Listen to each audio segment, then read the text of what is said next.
안녕하십니까, 박정호입니다. 중국 기업들이 R&D 투자에 적극적으로 나서고 있습니다. 5년 전만 해도 글로벌 R&D 투자 상위 25개사에 화웨이만 있었습니다. 하지만 지난해에는 4개 기업이 진입했습니다. 화웨이를 포함해서 틱톡의 모기업인 바이트댄스, 위챗으로 유명한 텐센트, 그리고 중국 최대 전자상거래 기업인 알리바바가 그 주인공들인데요. 이들 기업 대부분 인공지능과 생성형 AI의 핵심 기술인 거대 언어 모델, 그리고 자동차에 투자하고 있습니다. 특히 인공지능 같은 경우 100년 만에 오는 기회라고 생각해서 중국이 사활을 걸고 투자한다 해도 과언이 아닌데요. 그렇다면 국내 기업들의 R&D 투자 어떤 수준일까요?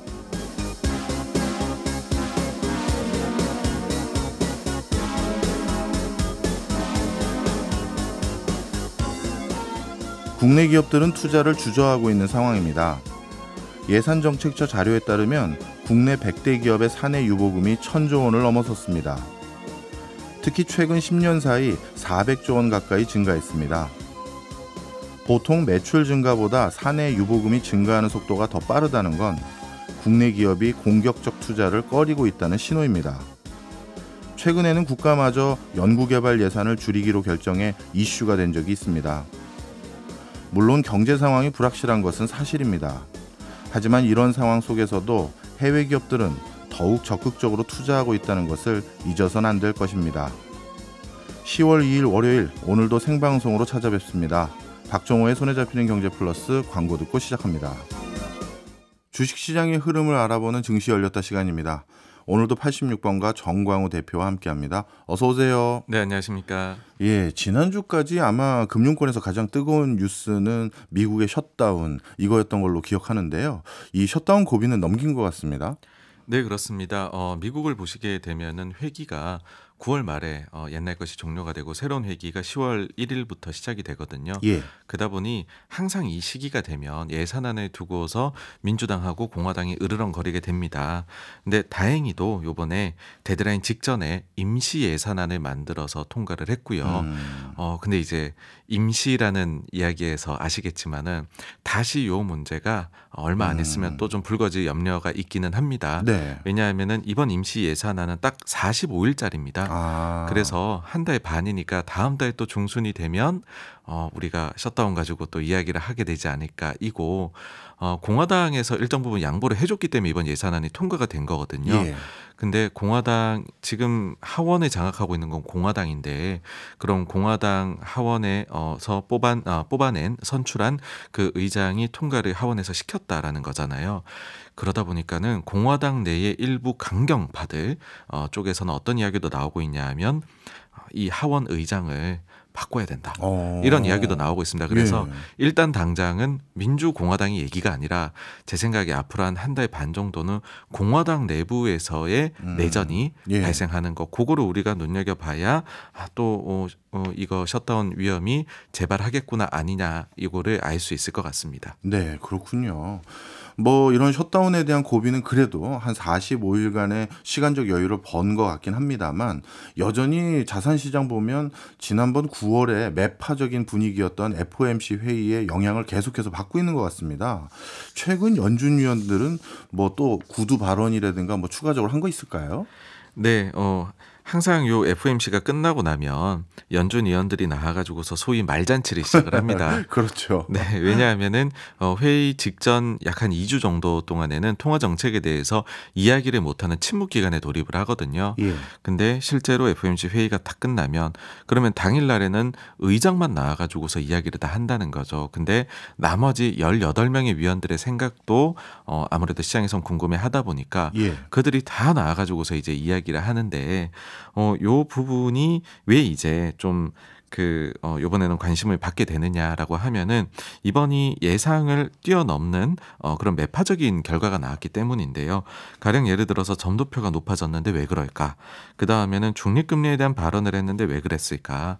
또 최근에 보시게 되면 여러 가지들 뭐 이벤트나 자산시장의 변동이 있는데 예를 들면 자동차 노조의 파업이라든지 아니면은 지금이야 뭐 45일 넘어가긴 했지만은 정부 폐쇄 문제 또 유가도 많이 최근에 오른 것 같고 장기금리도 많이 오른 것 같은데 여기에 대해 가지고서 과연 위원들 한 명 한 명은 어떻게 생각을 하느냐. 근데 그 회의가 끝나고 나가지고서요. 그 직후에는 매파들이 포문을 초반에는 아주 거세게 열었습니다. 예. 그 중에서도 지금 연준 위원들 중에서는 미셸 보우만이라는 연준 이사가 있는데 요 분이 아마도 현재 연준 내에서 가장 매파적인 성격을 가지고 있는 것으로 추정이 됩니다. 아, 보우만이라는 분이요? 네, 그렇습니다. 아마 이제 굉장히 생소하실 텐데요, 이름 자체가. 근데 그 이제 요 위원이 예. 왜 가장 매파적일 것으로 보이냐 하면 9월 달에 점도표가 나왔는데 예. 그때 결과가 지금 현재의 미국 기준금리 대비해서 1회 인상을 더하자는 의견은 뭐 좀 있어요. 예. 근데 2회 이상 추가로 올리자라는 거는 딱 하나의 점밖에 찍혀 있지 않습니다.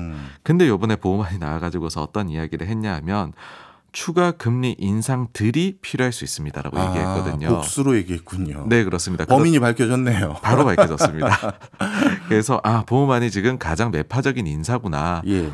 알게 되었고, 근데 요 인사의 그 배경이 무엇이냐라는 걸 보게 되면 연준 보시게 되면은 이사들이나 아니면은 뭐 의장을 정부에서 선출을 대통령이 맨 처음에 하고 뭐 이런 선출의 과정을 거치게 되잖아요. 예.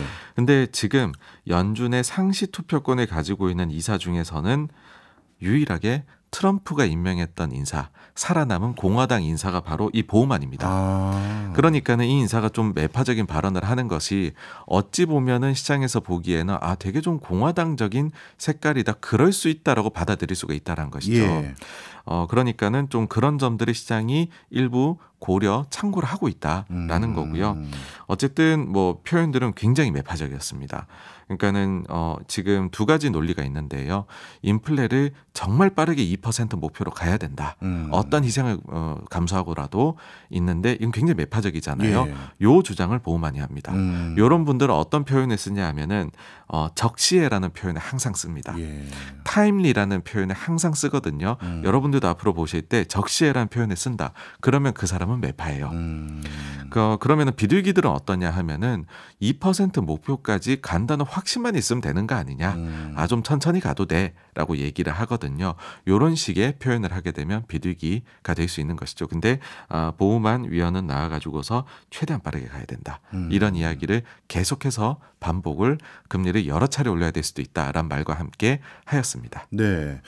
대표적인 매파 의견인 보우만의 의견은 본인 스스로 많은 인터뷰들을 통해서 이렇게 알려주고 있는데 비둘기들은 어디서 뭐 하고 있나요? 네, 시장에서 아무래도 요즘 관심을 가지는 거는 증시가 이렇게 약한데 비둘기파들은 대체 다들 어디로 간 것일까라는 거거든요. 예. 근데 여기에서 재미난 게 하나 있습니다. 과거에 그 연준 의장을 지냈었던 벤 버냉키 전 의장의 회고록을 보잖아요. 예. 그러면은 이 회의가 끝나고 나가지고서 누가 언론에 나와서 발언할지에 대해서도 면밀히 본인들끼리 작전 회의를 합니다. 그러니까는 여기에 나가서 누가 매파적인, 누가 비둘기적인 예. 얘기할지를 아주 세밀하게 조절을 하거든요. 회의가 끝나고 직후 그다음에 지난주 초반까지는 매파들이 대부분 발언을 했어요. 예. 근데 수요일부터 이게 분위기가 조금 달라지기 시작을 합니다. 닐 카시칼이라고 해가지고서요. 이제 지역연은 총재 같은 경우에는 당초는 엄청 비둘기파였어요. 근데 이번 인플레 사이클을 거치면서 또 엄청난 매파로 돌변을 했었거든요. 그런데 최근에 발언이 약간 그 톤의 변화가 느껴지는 그런 발언을 했습니다. 그러니까 인플레이션을 잡을 만큼 충분히 긴축을 했을지는 모르겠다. 그래서 추가로 1회 금리 인상을 해야 할지도 모른다. 라고는 얘기를 했지만은 근데 자기가 이제 찍은 점도표가 어딘지를 요번에 이분은 이렇게 힌트로 주는 게 아니라 완전히 자기 점을 다 레포트로 공개를 해버렸어요. 그래요? 네, 근데 그 공개한 걸 보니까는 과거에 본인이 발언했던 것보다 다 낮아져 있는 것이죠. 예. 그러니까 그걸 보면서 매파로 돌아섰던 인사가 조금 비둘기적인 성향으로 가고 있는 것이 아니냐. 그러고 보니까는 발언을 하는 데에 연준이 충분히 금리를 올린 것일 수도 있다라는 이야기를 하면서 그런 시각의 변화가 조금 느껴지는 발언을 했고요. 다음 날 목요일부터 가게 되면은 이제 비둘기 인사들이 본격적으로 나오게 됩니다. 예. 일단은 그 토마스 바킨인데요. 요 인사 같은 경우에도 최근에 좀 매파적인 부분을 많이 보였었거든요. 근데 이날은 지난주에 나와가지고서는 신중론을 내세웠습니다. 그러니까 어떤 거냐면은 연준이 충분히 했는지 아니면 더 해야 하는지를 살펴볼 시간을 우리는 이제 충분히 가지고 있다라고 얘기를 했어요.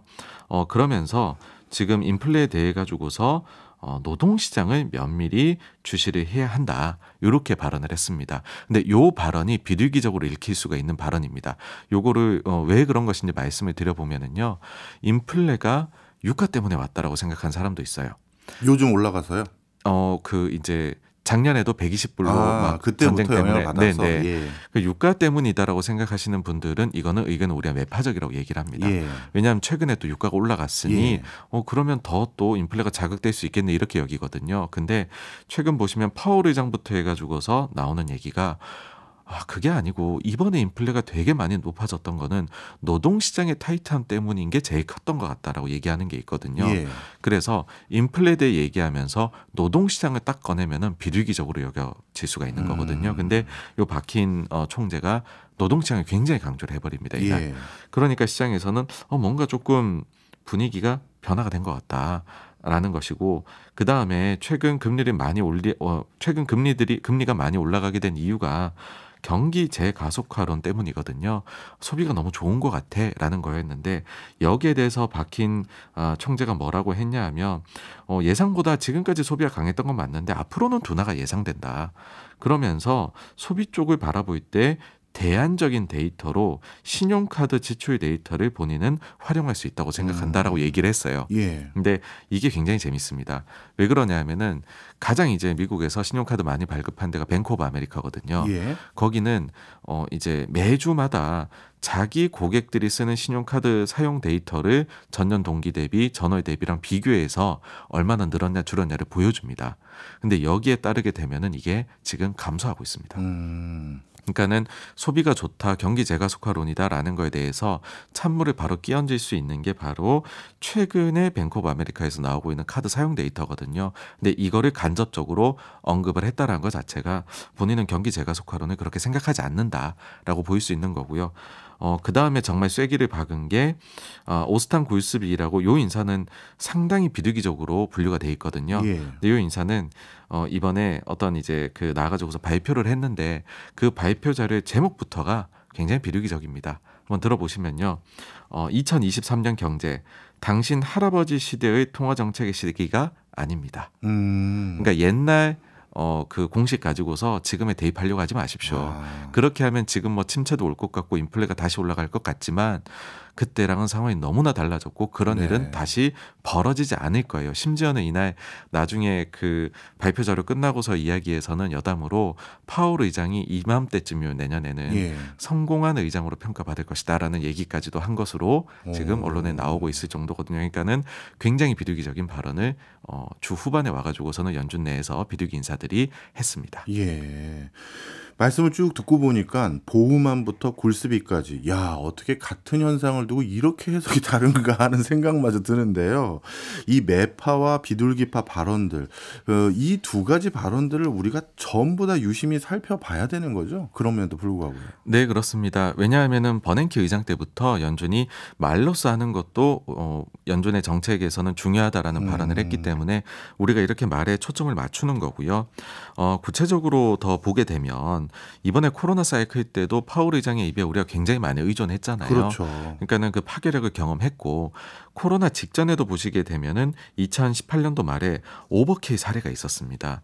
이때 당시에 연준이 어떤 분위기였냐 하면 그때로 되돌아가 보시면은 미중 무역 분쟁이 한창이었거든요. 그래서 2018년도 12월에는 추가 금리 인상은 못할 것이다라는 생각이 많았어요. 예. 실제로 연준에서도 파월 의장이 깜깜한 근데 그 안에 이제 그런 각종 물건들이 가득 쌓여 있는 방을 지나갈 때 우리는 어떻게 해야 되냐, 조심히 가야 되지 않느냐, 우리는 그렇게 앞으로 통화 정책을 하겠다라고 한 달 전에 얘기하고는 12월에 깜짝 금리 인상 해버렸거든요. 예. 그러면서 그때 당시에 점도표를 그 다음 해, 그 다음 해 것까지 다 올려버렸어요. 예. 그래서 시장이 20% 하락한 바가 있습니다. 우리가 이걸 보고 2018년 오버킬 사례라고 시장을 과도하게 죽여버린 사례라고 얘기하거든요. 예. 최근에도 9월 FOMC 회의를 보고 그런 생각을 악몽을 떠올리신 분들이 계세요. 근데 이제 그때랑은 저는 좀 다르다라고 여겨지는 게 이와 같이 비리기적인 인사들의 얘기가 나온다라는 거. 그다음에 18년, 19년에 어땠냐면 18년도에 그렇게 증시가 갑자기 급락하고 나니까 1월 초에 파월 의장이 정말로 손을 파르르 떨면서 전미경제 학회에 나와가지고서는 본인은 매가 아니다라고 선언을 한 바가 있거든요. 그러니까 굉장히 자존심을 굽히고서 겨우 시장의 분위기를 되바꿨어요. 그때 어땠냐 하면은요. 사회자 이렇게 물어봅니다. 시장 반등은 2019년에 더 이상 금리 인상 없고 심지어는 인하가 있을 것으로 보고 있습니다. 파월 의장 보시기에 시장의 이런 생각, 시장이 실수하는 거라고 보시나요? 단도직입적으로 물어봤죠. 대놓고 물어봤네요. 그러니까 파월 의장이 시장이 보내는 메시지를 신중하게 듣고 있습니다. 앞으로 정책을 만들 때 시장이 보내는 메시지에 민감하게 반응하겠습니다. 네, 이렇게 해가지고서 겨우 되돌렸습니다, 장을. 그러니까 저는 이렇게 굴욕적인 사태를 또 만들지는 않지 않을까라고 생각을 합니다. 예, 뭐 매파적인 기조의 발언, 그다음에 비둘기적인 기조의 발언들 이런 것들이 다 전문가들의 의견이니까 다 듣긴 하겠습니다만 뭐니 해도 이런 말들 중에서 나는 이쪽 분들의 말이 더 맞는 것 같아 이렇게 스스로 판단하려면 우리도 데이터를 좀 살펴봐야 될 것 같은데요. 지난주에 연준이 가장 중요시 여기는 물가 데이터 나왔다고 들었는데 어떻게 나왔나요? 네, 예상치를 소폭 하회를 했습니다. 하회요? 네, 그러니까 요번에 보셔야 될 거는 전월 대비이고요. 전년 동기 대비는 근데 예상치하고 동일하게 나왔어요. 요거는 뭐냐 하면은 과거 데이터가 전면 좀 수정이 되면서 이런 일이 벌어진 것이고요. 최근에 인플레이션 데이터, 특히 이제 바로 요번 달에 나온 데이터는 예상치를 소폭 하회를 해서 시장에 좀 안도감을 줬습니다. 그래서 요거를 보게 되면은 향후에 지금 나온 PC 물가 지수를 가지고 연준이 어떻게 기준금리를 정책을 해 나갈까, 예. 요거를 예상해 볼 수 있는 공식이 있습니다. 아, 그래요? 네, 요게 두 가지가 있는데요. 하나는 제임스 블라드 전 총재가 얘기했던 거고요. 예. 또 하나는 지금 뉴욕 연은 총재를 하고 있는 존 윌리엄스가 얘기한 공식입니다. 근데 요 두 가지 공식 모두 다 대입을 해도요. 일단 금리 인상은 끝난 것으로 나오게 되고 내년도에는 지금 연준이 얘기하는 것보다 더 많이 금리를 인하해야 되는 것으로 나옵니다. 예. 구체적으로 숫자를 말씀드리면요. 블라드 전 총재는 두 가지 기준을 했어요. 하나는 관대한 기준, 하나는 덜 관대한 기준입니다. 덜 관대한 기준으로 보게 되면 이번 데이터 기준으로 5.31%, 딱 지금 수준이에요. 네. 근데 이거를 연말에 연준이 얘기한 물가 예상치를 가지고 하면 5.05%이고요. 그 다음에 제가 연말에 예상하고 있는 그런 물가 기준으로 보면 4%대로도 떨어져야 될 수가 있습니다. 심지어 여기서 관대한 기준으로 가버리게 되면은요, 요번 데이터 기준으로도 3.9%까지 떨어져야 됩니다. 그러니까는 굉장히 이미 긴축을 해왔고 지금의 물가 정도에서는 더 높일 필요 없다는 거고요. 그 다음에 존 윌리엄스 총재 같은 경우에는 지금의 물가 대비해서 1.5 더 높으면 된다고 얘기했거든요. 근데 요번이 3.9예요. 그럼 여기에 1.5를 더하면은 5.4가 되잖아요. 예. 그러니까 지금 5.25에서 5.5 사이입니다. 그러니까는 지금에서 금리를 더 올릴 필요가 없는 상황이 되는 거고, 내년에 물가만 좀 떨어져 내려간다라고 하면 금리를 생각보다는 더 빠르게 내릴 수도 있는 그런 공식을 이미 얘기한 게 있습니다. 네. 네.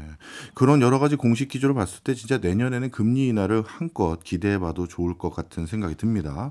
마지막으로 이번 주 주요할 이벤트 뭐가 있을까요? 이번 주는 아무래도 고용 데이터가 많이 나오게 되는데요. 그게 복합적으로 어떻게 나오느냐, 노동시장의 타이트함이 과연 얼마나 더 내려가느냐를 우리가 봐야 될 텐데, 이것도 각종 선행 데이터들이 있거든요. 그 선행 데이터들을 봤었을 때는 추가적으로 고용시장의 타이트함이 완화될 것으로 예상이 됩니다. 그렇지만은 또 고용 데이터 우리가 유심히 살펴봐야 되지 않을까 싶고요. 마지막으로는 최근에 글로벌 헤지 펀드들의 포지션 변화가 어떠한지도 뉴스에 나오는 걸 보시면 재밌을 것 같아요. 왜냐면은 지금 최근 몇 년에 걸쳐 가지고서 가장 보수적인 포지션을 형성을 하고 있는데, 지난주 수요일부터 여기서 균열이 발생하고 있습니다. 반대로 다시 최악의 상황에서 조금 낮게 바뀌고 있습니다. 알겠습니다. 지금까지 정광호 대표였습니다. 고맙습니다. 감사합니다. 저희는 광고 듣고 2부로 돌아오겠습니다. 친숙한 기업 이야기로 경제와 친해지는 신기반기 레드칩 시간입니다. 오늘도 카운트의 신기주 대표 나왔습니다. 어서 오세요. 네, 안녕하세요. 예. 징검다리 연휴인데 나와주셔서 감사합니다. 아유, 네, 즐겁습니다. 예. 오늘은 어떤 회사 또는 어떤 브랜드인가요? 오늘이요.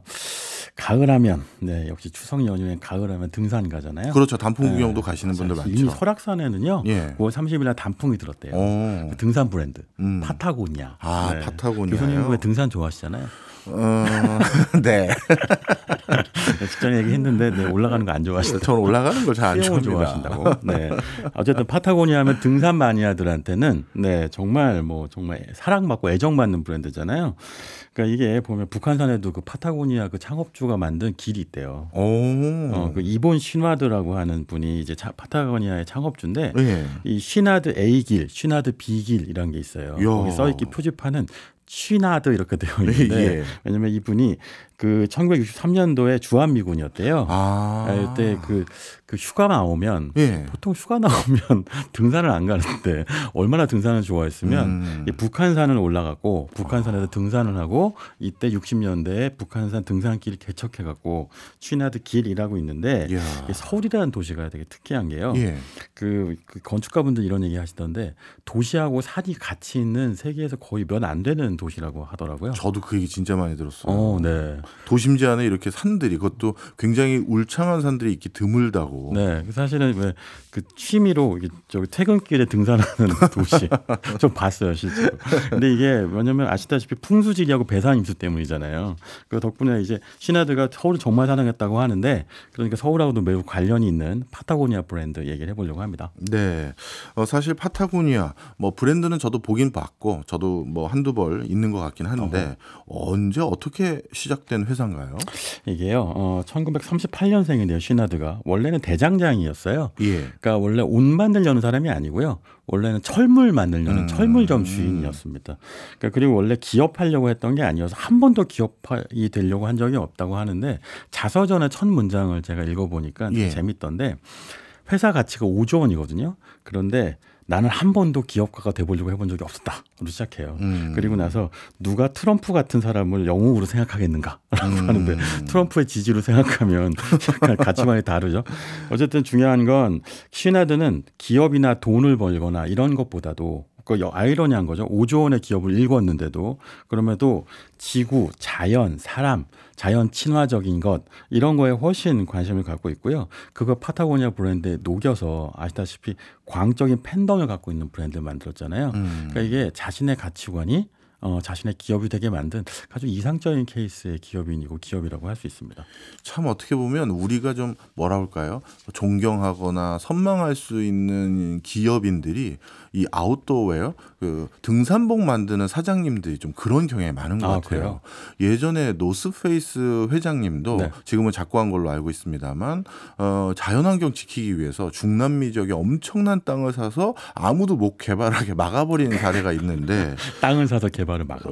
예, 이 슈나드라는 분도 제가 알기로 지난해 30억 달러에 달하는 전 재산을 통째로 기부했다 이런 소리도 들었어요. 4조 2천억 원쯤 되는데 우리나라 돈으로 이게 이번 슈나드의 인생을 알고 파타고니아 브랜드를 알면 슈나드가 슈나드했다 뭐 이런 얘기 할 수 있겠어요. 그러니까 일단 말씀드린 것처럼 자수성가형 기업인인데요. 그 요세미티 국립공원 미국에 있잖아요. 여기서 그 원래는 사실은 그 이외 지역에 살다가 캘리포니아로 이주하면서 캘리포니아에 살았더니 그 캘리포니아 친구들이 별로 없었던 거예요. 그러니까 요세미티 국립공원에서 오래 이제 산을 탄 거예요. 그러면서 사람보다 나는 산이 좋다 이렇게 된 겁니다. 근데 요세미티 국립공원이요. 그 파타고니아하고도 인연이 깊지만 실리콘밸리하고도 굉장히 인연이 깊거든요. 그 좀 아실 텐데 실리콘밸리 개발자들이 가장 사랑하고 즐겨 입는 옷이요. 개발복이라고 불리는 것도 파타고니아예요. 파타고니아 입고 개발 많이 하거든요. 그렇군요. 이게 요세미티에서 뿌리가 같이 있기 때문이기도 할 텐데 그 메타 있잖아요. 그 메타의 메타버스 증강현실 헤드셋 있죠. 이게 안경처럼 생긴 거. 메타퀘스트라고 부르나요? 맞아요. 메타퀘스트의 그 프로젝트 개발명 이름이 미러레이크거든요. 미러레이크가 바로 요세미티에 있는 유명한 호수예요. 그러니까 이게 요세미티하고 그 파타고니아하고 실리콘밸리가 다 연결되는데요. 네. 요세미티에 가서 이제 꿈을 꾸기 시작한 거죠. 어쨌든 요세미티 보면 그 이본 슈나드가 등반을 하면서 장비를 만듭니다. 근데 장비 중에 그 유명한 장비가 피톤이라는 게 있거든요.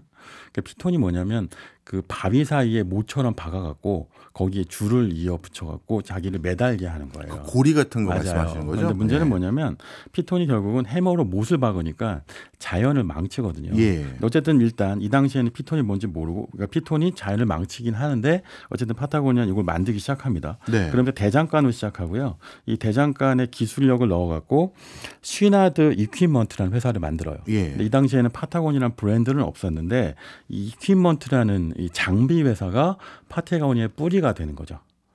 그러면서 이제 자연과 친화적인 어떤 장비 회사로서 1970년대쯤 되면 미국 등산 장비 시장의 70%를 장악하게 됩니다. 이야. 그러니까 지금도 이 회사가 있거든요. 예. 이 회사가 블랙 다이아몬드라는 이름으로 회사 이름을 바꿨는데 이건 좀 사연이 있긴 합니다만 네. 어쨌든 뿌리는 대장간이었어요. 예. 이 요세미티 국립공원이 풍수가 좋은가 봐요. 여기 가니까 여기에서 뭔가 털을 잡고 여기에서 활동하면서 장사를 하니까 이렇게 거부들이 많이 나온 것 같은데. 굉장히 정확하게 말씀해 주셨는데요. 심지어 근데 문제는 이거죠. 실리콘밸리에서 요세미티가 뿌리가 있고 요세미티에서 MT도 많이 하거든요. 예. 실리콘밸리에서 회사들도 산으로 MT 가요.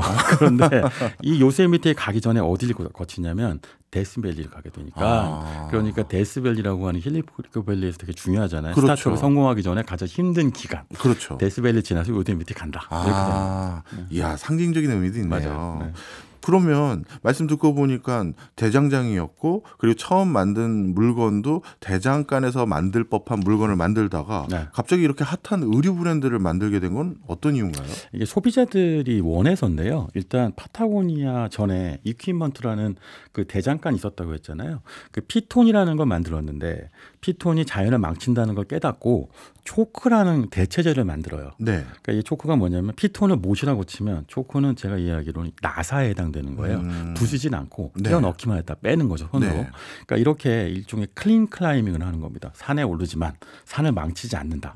자연은 정복의 대상이 아니라 친구다. 라는 것. 그러니까 이런 식의 가치를 얘기하니까 슈나드 이퀴먼트의 팬덤이 생겨요. 예. 근데 소비자라고 하는 거냐. 처음에 일단 핵심 소비자 군을 확보하는 게 목표잖아요. 제일 중요하죠. 마케팅 돈이 없잖아요. 초창기 회사는. 그러니까 친구를 만드는데 이 사람들이 테스트 베드도 해주고 충성 소비자도 돼주고 홍보팀 역할도 해주죠. 입소문을 내주니까.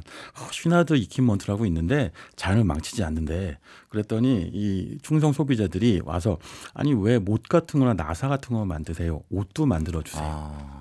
그러니까 소비자가 원해서 옷을 만들기 시작합니다. 예. 그래갖고 등산 장비에 이어서 등산 의류를 만드는데요. 여기서도 그 슈나드의 철학이 나와요. 그러니까 옷이라는 게 패션이 되면 입고 버리잖아요. 그렇죠. 우리 패스트 패션 하면 네. 일주일 만에 패션 트렌드 따라간 다음에 한 계절 입고 버리면 내년에 이거 또 못 입어 이런 게 패션이잖아요. 그렇죠. 패션은 소비적이에요. 반면에 이 파타고니아 이 슈나드의 철학은 한 번 입으면 계속 입을 수 있는 옷. 등산복은 또 더더군다나 즐기고 오래 가야 되니까 두 개의 기능성이 맞는 거죠. 그러니까 철학도 맞고 기능도 맞으니까 그런 소재를 찾기 시작합니다. 네. 그게 뭐냐면 우리 흔히 알고 있는 코듀로이라고 불리는 건데 코듀로이가 골덴 바지예요. 골덴. 바지. 네. 요즘은 잘 안 입는데 이 골덴 바지가 뭐냐면 그 옷감에 이렇게 그 홈이 있어서 마찰이 줄고 질겨요. 대신에 약간 그 옷이 좀 투박하죠. 네. 흔히 촌스럽다는 표현을 쓰기도 하는데, 그러니까 농사 지을 때 많이 입는다는 표현을 쓰기도 하고, 이 코듀로이를 갖고 반바지를 만들고요. 또 하나는 그 럭비복 갖고 와갖고 상의를 만들어갖고 말하자면 등산하기에 가장 최적화된 기능적이면서도 적절한 옷을 만듭니다. 이게 최초의 그 옷인데 프리미엄인 거예요. 그러니까 기능이 가격과 가치를 설명해주기 시작하는 거죠. 이 덕분에 정말 날개도치 팔려서 아까 말씀드린 것처럼 장비 시장은 70%인데 의류 시장도 차지하기 시작하면서 이때부터 옷도 팔아도 되는구나라고 하면서 파타고니아가 시작되게 되는 네. 겁니다. 말씀을 쭉 듣고 보니까 옷도 그렇고 장비도 그렇고 본인이 자연스럽게 접했던 여러 환경들 속에서 자연 발생적으로 생각했던 사업들인 것 같은데요. 그렇다면 제가 만약에 이분이라면 네. 어린 시절 추억도 있고 많은 좋은 영감도 받았던 요세미티라는 이름으로 브랜드를 만들 것 같은데 파타고니아는 제가 알기로 저 중남미 최남단에 있는 맞아요. 지형이거든요. 안데스 산맥에 있는 네. 고원지대죠. 네. 그런데 이 하필 왜 파타고니아라는 이름으로 브랜드가 탄생했을까요? 그게 그 자신들의 가치를 좀 이 브랜드 이름에 넣고 싶었던 거예요. 예. 근데 원래 쉬나드란 이름이 있죠. 보통의 브랜드 하면 랄프 로렌 그런 자기 디자이너 이름으로. 이름이잖아요. 예. 근데 쉬나드는 옷 디자이너가 아니에요. 일단 그리고 이퀴먼트를 만드는 대장장이죠. 네. 그러니까 쉬나드 이퀴먼트가 있어요. 음. 그러니까 의류는 일상적으로도 입을 수 있도록 만들고 싶다가 있는 거예요. 그러니까 등산 용으로도 입지만 그러나 일상적으로 사람들이 자연 친화적으로 입을 수 있는 옷을 만들고 싶다. 그럴 수 있는 이상향을 보여줄 수 있는 브랜드 이름이 뭐가 있을까? 그러다가 이제 뭐 샹그릴라도 있었대요. 그 저쪽 히말라야 쪽에 있는 이상향의 이름이잖아요. 그렇죠. 파타고니아도 안데스 산맥 남쪽에 있는 이상향의 이름. 미국에서는 가려면 한참 걸리는 곳. 그러니까 파타고니아 끝까지 가보자 이런 거였고요. 거기에 또 하나가 있습니다. 에스트레저 룩이라고 있잖아요. 예. 에스트레저 룩이라는 게 스포츠웨어를 일상에 입는 건데 요즘으로 치면 나이키 같은 브랜드를 사무실 출근할 때 입는 거죠. 예. 요즘은 굉장히 일상적이 됐는데 건강하다는 이미지를 주잖아요. 파타고니아가 그런 이미지가 있었던 거예요. 그래서 그런 브랜드의 이미지를 만들었는데 만들고 나서부터 망할 뻔해요. 그래요? 네, 이게 뭐냐면 쉬나드는 그 의류 사업을 모르니까 사업가도 아니잖아요. 그러니까 다른 동업자를 구하는데 이 예. 동업자가 아주 흔한 방식으로 어떻게 하냐면 싼 노동력을 이용해서 저렴하게 만들어서 대량 생산을 하고 싶어 했을 거 아니에요. 예. 어디다 발주를 하느냐? 홍콩에다 발주를 하는데 네. 홍콩에 발주했던 물량이 다 반품 처리되는 아이고. 거예요. 일단 유통도 안 되고 예. 또 하나는 제품의 품질도 나쁘고 그래갖고 이 쉬나드를 사랑했던 모든 브랜드 그 소비자들이 떠나갑니다.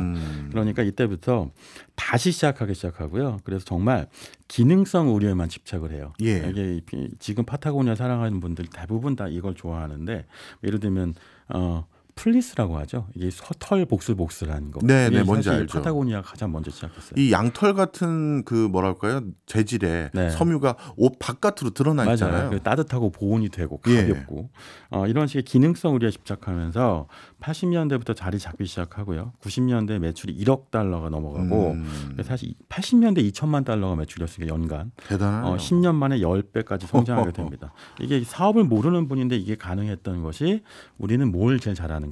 우리의 핵심 소비자는 무엇을 원하는가? 이거에만 집중해서 성공할 수 있었던 거죠. 대장장이 다운 진념과 어떻게 보면 꼼꼼함 이런 것들로 옷까지 꾸준히 만들다 보니까 사랑받은 것 같긴 한데 네. 그럼에도 불구하고 비즈니스라는 건 그냥 이런 꼼꼼함과 끈기만 가지고 하는 건 아니거든요. 이 쉬나드식의 나름대로 경영 기법 이런 것도 있었을 것 같은데. 쉬나드도 MBA 해요. MBA를 한다는 남았다는 표현은 틀리는 것 같은데 MBA는 이제 학위잖아요. 마스터 그렇죠. 오브 비즈니스 어드미니스트레이션. 네. 그런데 쉬나드식 MBA라고 하는 건요. 본인 설명은 매니지먼트 바이 앱센스입니다. 그 뭐냐면 사장님이 회사에 없어요. 이게 모든 직원이 가장 좋아할 만한 경영 방식인데 그렇네. 대신 중요한 게 있죠. 파타고니아한테 시장은요. 예. 보통 의류 브랜드한테 시장은 백화점이에요. 예. 그러니까 시장 조사를 나가면 백화점 다녀올게요 하는 분들이 많이 있거든요. 그렇죠. 실제로 현실이에요.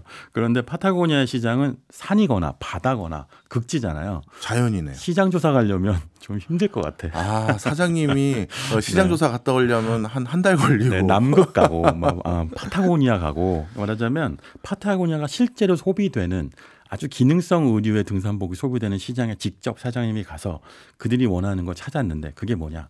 자연 보호더라는 거예요. 그러니까 파타고니아가 자연을 파괴하지 않고 자연을 지키는 브랜드가 돼야 되겠다라고 해서 이 가치를 계속 확산시키고요. 예. 나중에 그게 어디까지 가냐면 파타고니아 광고가 우리 자켓 사지 마세요 이런 광고까지 나와요. 저 이거 봤어요. 이게 믿기지 않는데 실제로 이것 때문에 사람들이 더 파타고니아 열광하고 사게 되는 겁니다. 그러니까 시장 조사가 이 MBA가 틀린 건 아닌 거죠. 사장님이 현장에 가 있어요. 이겁니다. 저도 저기 광고 문구 본 다음에 아니 무슨 옷 파는 회사가 자기 옷 사지 말라고 하는 게 이게 무슨 소린가 해서 그때 처음 파타고니아라는 브랜드를 접했던 적이 있는데 뭐 제가 알기로 자신들 매출의 한 몇 퍼센트를 또 자연환경 지키는데 또 내고 있다고 들었습니다. 네, 이걸 지구세라고 하는데 지구세가 매출의 1%를 내요. 뭐 심지어 10%까지 낸 적도 있는데 그만큼 파타고니아가 지구세를 통해서 환경오염을 막겠다, 지구를 지키겠다가 80년대부터 지금 2020년대니까 40년 가까이 이어지고 있으니까 진심인 거죠. 네. 그리고 이걸 유지할 수 있도록 회사를 이끌어 갈 수 있는 2인자도 잘 뽑았어요. 본인이 MBA 나왔는데 예. MBA가 아니니까 그러니까 진짜 MBA 나온 지금은 현재 그 로즈 마카리오라는 CEO가 있는데 예. 2008년도부터 회사에 합류했는데 이때부터 파타고니아의 가치하고 그리고 파타고니아가 이익을 낼 수 있는 밸런스 유지할 수 있는 인물로 좋은 2인자가 되면서 회사가 계속 성장하고 있습니다. 네. 뭐 그러면 이 뒤부터 시나드 CEO는 이제 승승장구만 했나요? 사실 중간에 몇 번 뭐 직원을 해고하기도 하고 힘들기도 하고 하는 과정을 거치면서 자신의 철학을 세웠는데 그 마지막 정점이 아까 말씀해 주신 것처럼 파타고니아 지분을 다 환경단체에 기부한 거죠. 그러니까 이게요. 그 파타고니아 홈페이지 가면 이런 글귀가 있더라고요. 이제 파타고니아 유일한 주주는 지구입니다. 뭐 약간 드래곤볼 원기옥 같은 얘기 같기도 한데 이게 현실이니까. 이게 98%를 기후 대처하는 비영리 재단에 기부를 했고요. 2%만 신탁사한테 넘겼는데 2%가 뭐냐면 그러니까 자녀가 둘이 있어요. 40대고요. 이 자녀들도 우리 아버지가 재벌인데 돈 좀 받아야 될 거 아니에요? 네. 800억 원 정도입니다. 신탁사한테 넘긴 돈이. 그 정도 줬어도 그럼요. 충분합니다. 네. 800억이니까. 네. 그래갖고 세금 다 냈어요. 250억 원 다 냈고요. 그래갖고 정말 진정하게 파타고니아다운 파타고니아의 어떤 기부를 했고요. 이본 시나드는 지금도 84세인데 휴대폰 없고요. 컴퓨터 없고. 뭐 평생 입은 옷만 계속 입고 사시는 분입니다. 멋진 사람이네요. 네. 근데 이분을 제가 뉴스에서 한번 또 본 적이 있는 게 트럼프 대통령을 또 고소했더라고요. 이 회사가. 이게 트럼프 대통령이 현직되었는데 그 국립공원을 해제를 했어요. 그 개발을 위해서. 그러니까 이것 때문에 현직 대통령을 고소할 만큼 진심인 회사인 거죠. 그래갖고 세계에서 가장 영향력 있는 타임이 선정한 100대 기업에 선정된 이유가 여기에 있고요.